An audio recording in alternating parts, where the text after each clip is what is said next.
In today's video, I'm going to teach you how to add images in Miro. By the end, you'll know the two simplest ways to get your pictures onto a board, along with practical tips to place, size, and organize them so your content looks clean and professional.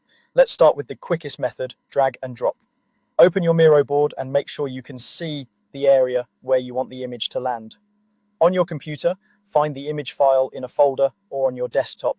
Click and hold the file, then drag it directly over your open Miro board.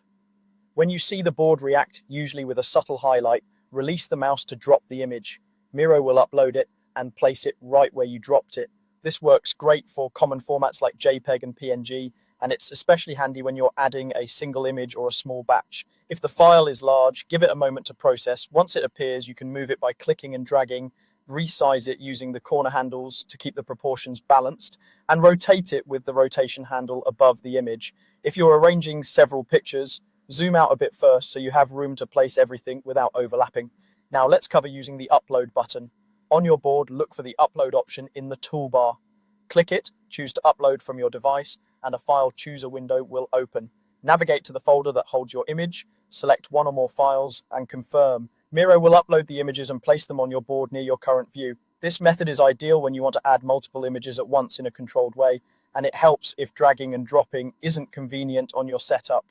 As the images appear, give them a quick check for size and orientation, then position them where they make the most sense for your layout. A few organizing tips before we wrap up. Keep your images tidy by aligning them visually. Snap guides can help you line things up. If an image is part of a background or template, consider locking it so it doesn't move while you work around it.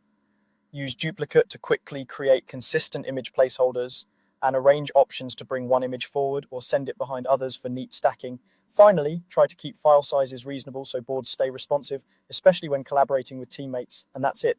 Drag and drop for pure speed, or use the upload button for a clean multi-file workflow. Now you know how to add images in Miro with confidence.